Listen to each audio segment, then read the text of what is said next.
वो चेक का क्या हुआ? चेक? ऑफर दिया था ना आपने 6 महीने के 6 करोड़। अब 6 महीने की शादी है तो कॉन्ट्रैक्ट तो हो गई, राइट?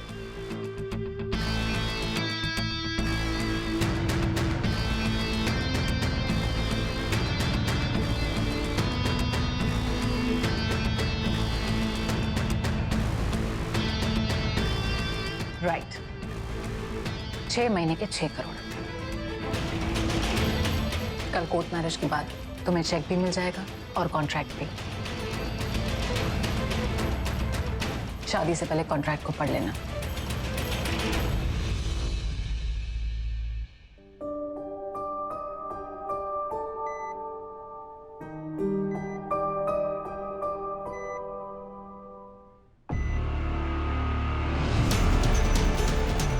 ये क्या बात कर रहे हैं? ये टेढ़ी चाल चलने वालों में से है, कोई सीधी बात तो नहीं कर रहा होगा।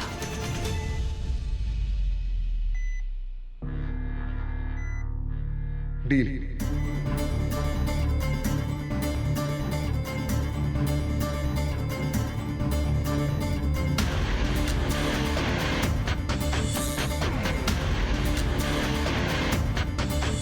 छह महीने 6 करोड़। 6 महीने का रिश्ता, 6 महीने की शादी। उसके बाद तुम अपने रास्ते और मैं अपने रास्ते।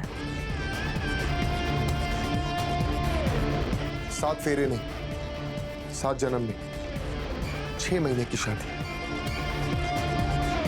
जो तुम्हें चाहिए वो तुम्हें मिल जाएगा और जो मुझे चाहिए वो मुझे मिल जाएगा। 2 पल के लिए लगा था शायद मॉम गलत है। शायद गरीब लोगों में भी दिल होता है, वो भी किसी की भलाई के लिए कुछ कर सकते हैं, पर नहीं। वो जो भी करते हैं सिर्फ पैसे के लिए करते हैं। मैं जो भी कर रहा हूं सिर्फ बदले के लिए कर रहा हूं। अग्नि को साक्षी मानकर ही शादी होती है, ये शादी भी अग्नि को साक्षी मानकर ही होगी। वो आग जो तुम्हारी मां ने मेरे घर को लगाई थी अब आ रहा है तुम्हारे घर में, तुम्हारे घर की नींव हिलाने के लिए। ये जमाई नंबर 1।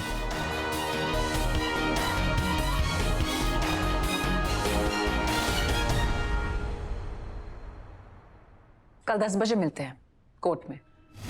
परफेक्ट। चेक पर बोलना। मैं अपना कमिटमेंट कभी नहीं भूलती।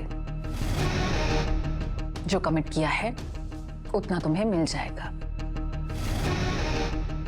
ना कम ना ज्यादा।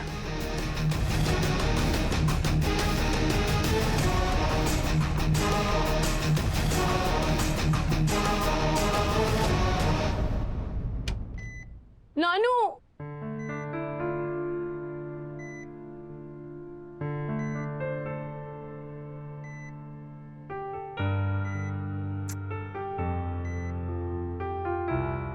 थैंक गॉड नानू, अगर वहां नील नहीं होता ना तो पता नहीं क्या हो जाता।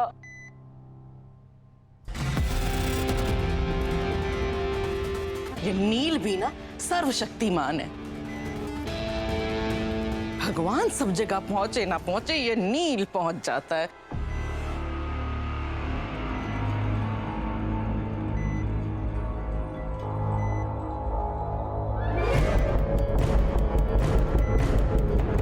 कल कोर्ट मैरिज कर लो। बस एक बात का ध्यान रखना, कंचन को इसके बारे में कुछ पता ना चले।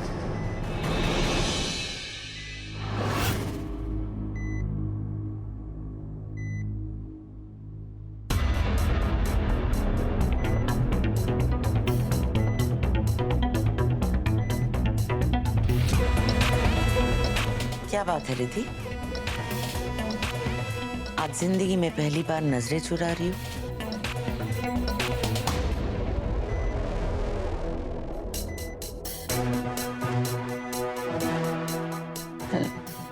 नहीं नहीं मम्मी, बस नानी की वजह से टेंस्ड हूँ। और कुछ नहीं। पहली बार रिद्धि ने अपनी माँ से झूठ बोला। वाह, लगता है अच्छे दिन आने वाले हैं।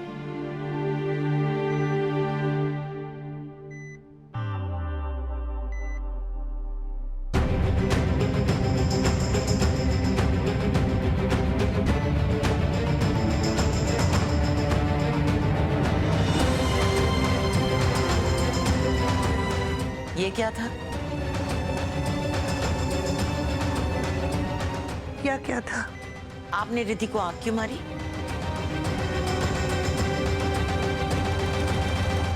अरे रिद्धि कोई वो गोविंदा है जो मैं उसको आंख मारूंगी? तो मेरी आंख में ना कुछ कचरा सा चला गया। सिमी तेरा देखना।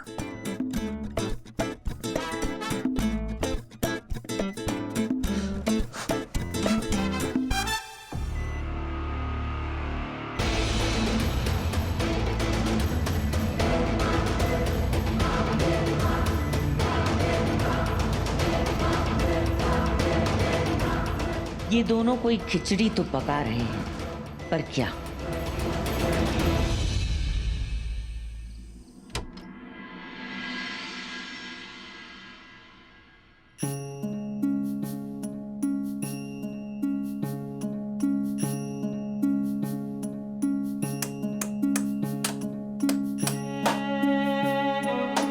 अरे वाह नील बेटा, टूटा हुआ पलंग तूने तो ठीक कर दिया। क्या जरूरत थी नील बेटा इसकी? थोड़ा सा तो टूटा हुआ था। वैसे भी इस उम्र में हमारे जैसे लोगों को है ना, नींद न जाने टूटी खाट कहीं पे भी सो लेते हैं। बाबा बस कुछ ही दिनों की बात है, थोड़े दिन के लिए इस बेड से काम चला लीजिए। जल्दी क्या? अरे जल्द ही मुझे एक नई नौकरी मिलेगी, उसके साथ साथ एक अच्छी सैलरी भी। जैसे ही सैलरी मिलेगी ना, सबसे पहले दादाजी का जो एक घर है उसे रेनोवेट कराऊंगा। जो दीवारें टूट रही हैं उसे मजबूत कराऊंगा और इस घर को पेंट करवाऊंगा, एक नए रंग में रख दूंगा। लेकिन उससे पहले बाबा के लिए ना एक बड़ा सा बेड लेकर आऊंगा, ये बड़ा सा, जिसमें इतना मोटा गद्दा होगा मलमल का, जिसमें जैसे ही आप लेटेंगे ना तो आपकी कमर का दर्द छू मंतर हो जाएगा। होगा बेटा, सब कुछ होगा। सब सच्चाई और ईमानदारी से मेहनत करेगा तो भोलेनाथ वो सब कुछ देगा जिसकी तूने इच्छा रखी है। बोल हर हर हर महादेव।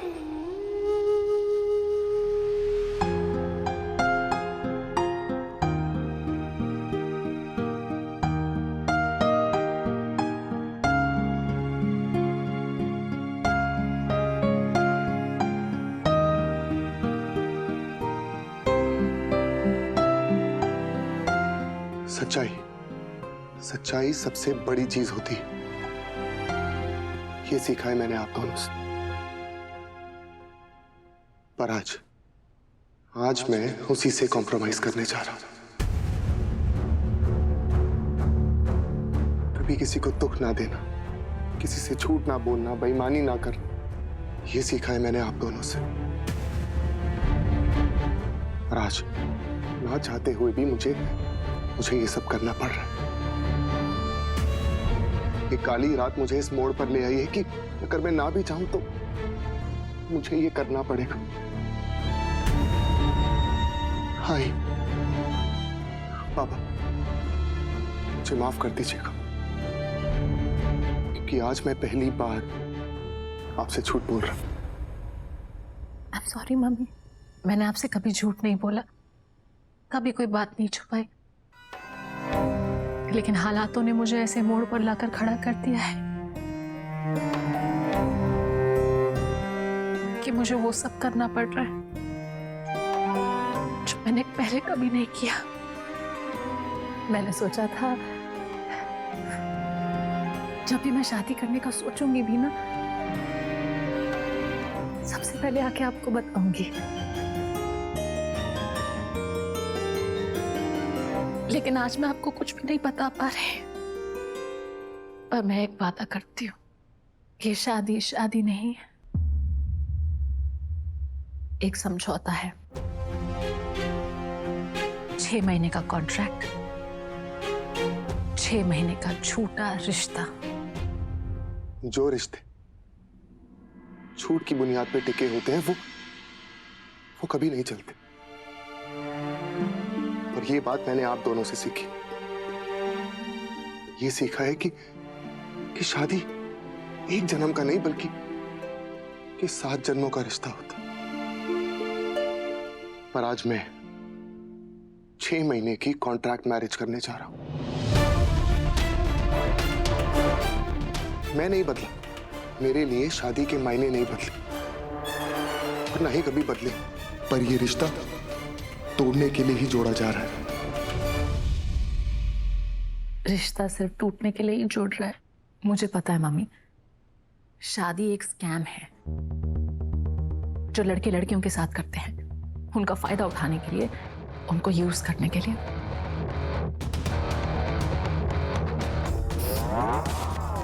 मैं शादी जरूर कर रही हूं, लेकिन मेरे लिए शादी के मायने ना बदले हैं, ना आगे कभी बदलेंगे।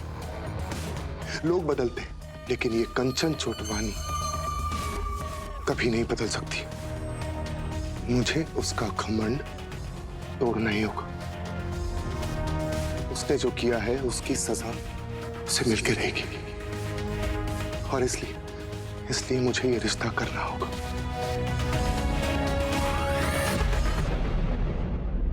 मुझे माफ कर दीजिएगा।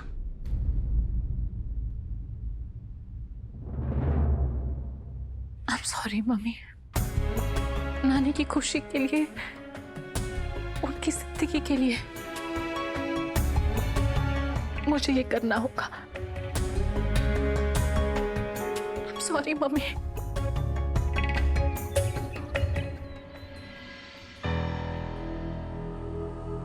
मंजरी, सब कुछ अच्छे से फोल्ड करके रखना। हाँ, किसी को हमारी वजह से तकलीफ नहीं होनी चाहिए। तू ये कर, मैं तब तक आंगन में झाड़ू मार लेती हूँ। हाँ, हो आई।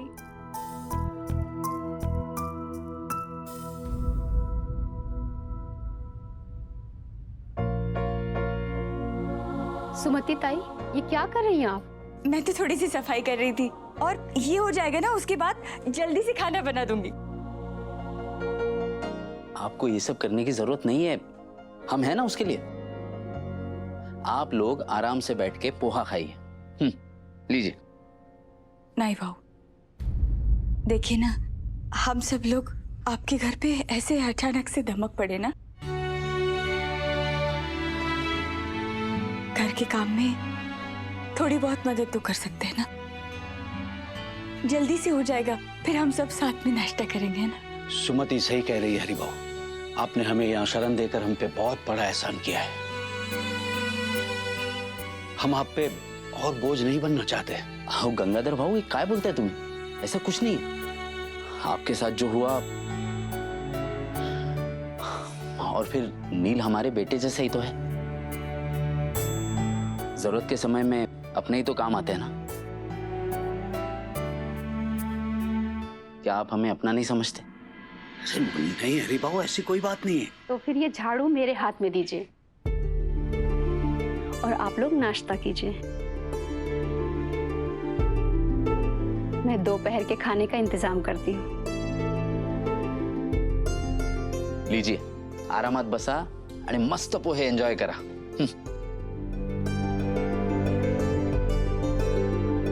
गंगाधर भाऊ आलोच।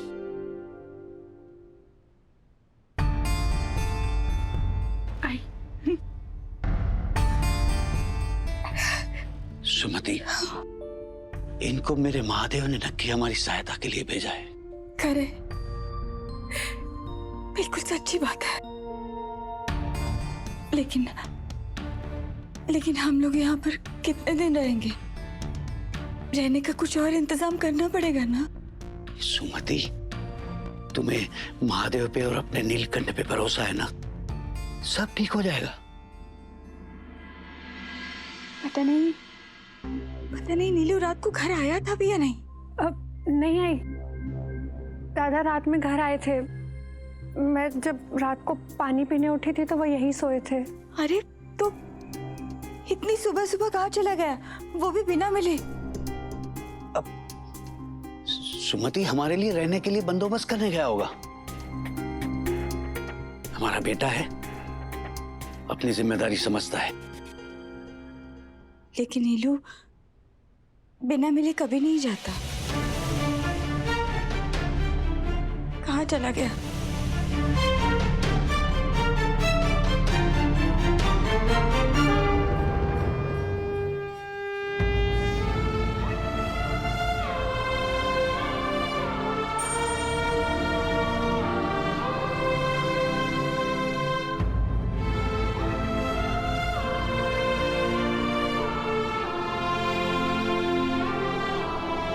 भोलेनाथ, बचपन से लेकर आज तक मैं आपकी सीढ़ियों पे खेला, हंसा, मुस्कुराया, और आज तक मेरी आंखों में कभी आंसू नहीं थे। लेकिन आज है, अपने लिए नहीं, अपने परिवार के लिए। गणपति बप्पा आपको और पार्वती मैया को अपना ब्रह्मांड मानते हैं। जब आपने बप्पा से कहा कि पूरे ब्रह्मांड का चक्कर लगा कर, तो उन्होंने आपके और पार्वती माता के इर्द गिर्द एक चक्कर काट ली और बोला कि मेरी ब्रह्मांड की परिक्रमा पूरी हो गई। यही अहमियत है मेरे आई और बाबा की मेरी जिंदगी में। मेरे आई और बाबा मेरा पूरा परिवार है, मेरा संसार, मेरा ब्रह्मांड। उस घमंडी औरत ने मेरा पूरा का पूरा परिवार बर्बाद कर दिया। मेरे आई बाबा को, मेरे पूरे परिवार को सड़क पर ले आई वो। उनके सर से छत छीन ली। मैं जानना चाहता हूं आपने ऐसा क्यों होने दिया? इस घर में अगर किसी से कोई गलती हो सकती है तो हो सकता है कि वो मुझसे हुई हो, लेकिन मेरे आई बाबा से आज तक कोई गलती नहीं। तो फिर क्यों आपने उनसे उनका पूरा का पूरा घर छीन लिया, उनकी यादें छीन ली? क्यों? अरे मेरे आई और बाबा बहुत साधारण लोग हैं। सिर्फ आपकी प्रार्थना करते हैं, आपकी पूजा करते हैं। आंधी हो, तूफान हो, बारिश हो, बीमारी हो, कुछ भी उन्हें रोक नहीं पाया आपकी पूजा करने से, आपकी अर्चना करने से। और ये सब वो किसी लालच की वजह से या फिर कोई लोभ की वजह से नहीं करते। वो इसलिए करते हैं क्योंकि वो आपसे प्यार करते हैं।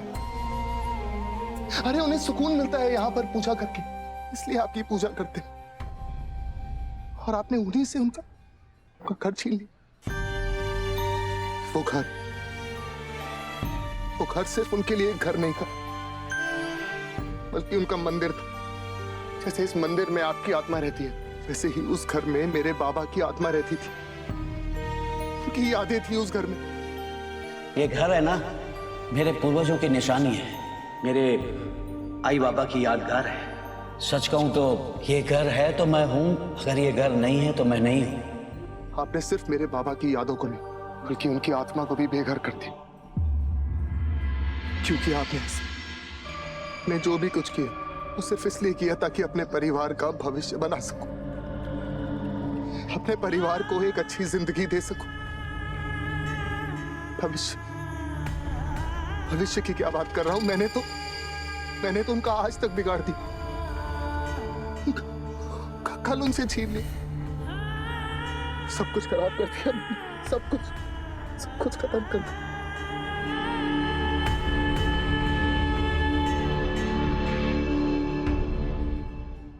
उस औरत ने मेरी इतनी बेइज्जती की, मैंने आपसे कुछ नहीं कहा। उसने मुझे जेल में बंद करवाया, मैंने कुछ नहीं कहा। उसने मुझे पुलिस वालों से पिटवाया, फिर भी मैंने आपसे कुछ नहीं कहा। मेरा करियर कैंसिल कर दिया उसने, मैंने कुछ नहीं कहा। यहां तक कि करंट लगा के मुझे मारने तक की कोशिश की, मैंने आपसे कुछ नहीं कहा। लेकिन अब उस औरत ने हद पार कर दी।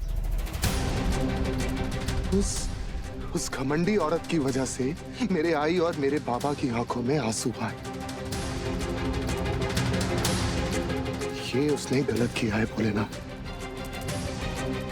अपने बाबा से मैंने सीखा कि अच्छे लोगों के साथ अच्छा कैसे करना, और आपसे मैंने सीखा कि बुरे लोगों के साथ बुरा कैसे करना।